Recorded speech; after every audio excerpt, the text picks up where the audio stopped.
Hi guys, Assalamualaikum warahmatullahi wabarakatuh.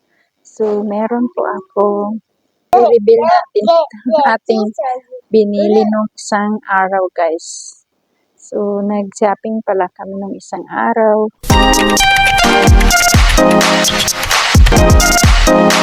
For today video guys ay po akong ipakita sa inyo. So, last day po guys ay nag-shopping kami. So, nung Eid o Ramadan, hindi kami nag-shopping. Kasi sobrang daming tao. So, meron pa naman kami mga bagong damit. Yung asawa ko, may tatlo siyang pinatahi bagong mag-Ramadan. So, yun yung di pa niya nagamit. Kasi winter noon pinatahi niya. Nagpatahi siya. Tapos, nung Eid na ay spring na. So, pwede na siyang gamitin yung pang summer na pinatahi niya noon. Tapos ako, ganon din, meron akong pinatahi na hindi ko pa nagamit noon. Pang spring or summer, pwede siya gamitin. So, yun yung sinuot ko. Pati yung aking anak. So, yun, hindi kami nag-shopping kasi may mga bago pa kaming sapatos at mga damit. So, yun, late kami nag-shopping. Kasi nga, hindi naman kailangan. Kasi meron pa kami. So, yun. Ito yung aming napamili.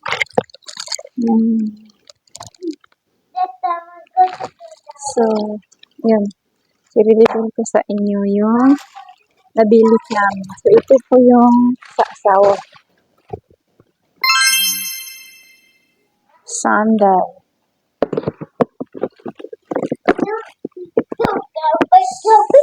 So, yan. Minsan lang yan bumili. Kasi nung na-hospital siya, nung inoperahan, ganyan din yung sandal niya. Leather siya. Tapos yun, nung nasa operation room siya, pinatanggal yung damit, sapatos. So yun, nung lumabas na, may kumuha na sa kanyang sandal. Maganda yun kasi leather. Tapos bagong-bago pa. Tapos, ang binalik, yung rubber shoes na pang beach, parang pang beach, o yung parang Crocs, pero hindi siya original, yung lumang-luma na. So, yun. Ayun pa siya bumili, minsan lang yung bumili. Yes, minsan lang talaga. Simula noon kami, ngayon pa bumili. So, ito naman yung sa aking anak, guys. Dito kami bumili na shop. So, yan yung sa aking damit. Pang summer to na mga ano niya. Yung asawa kong dami niyang sapatos, di niya ginagamit. Ito yung sa aking anak, guys. Yeah.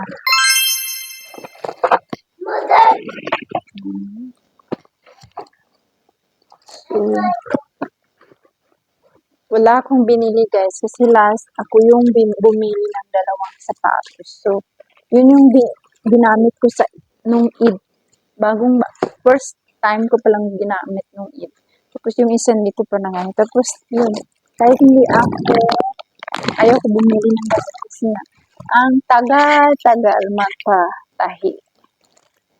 So, gusto ko yung natahi na. So, sabi ng aking asawa, bumili ka na kasi dito na natin ipatahi sa malapit sa atin na market.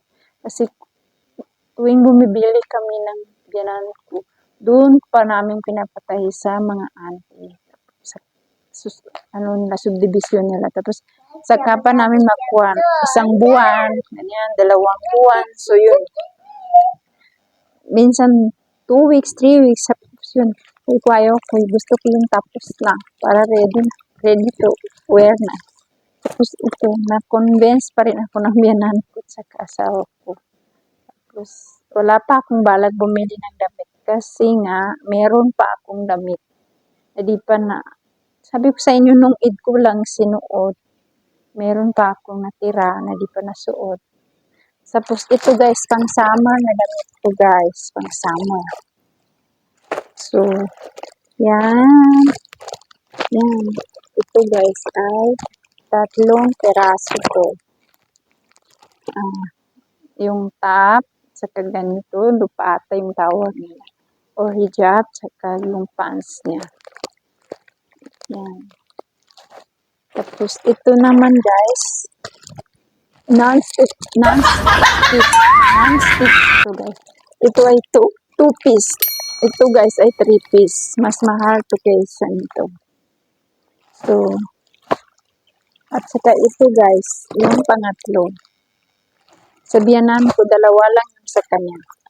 So yan guys, yung akin. Dalawa lang yun. Tapos ito yung resibo. Di ko na pakita sa inyo yung resibo guys. Yun. Mura lang naman yung ganitong mga tela guys.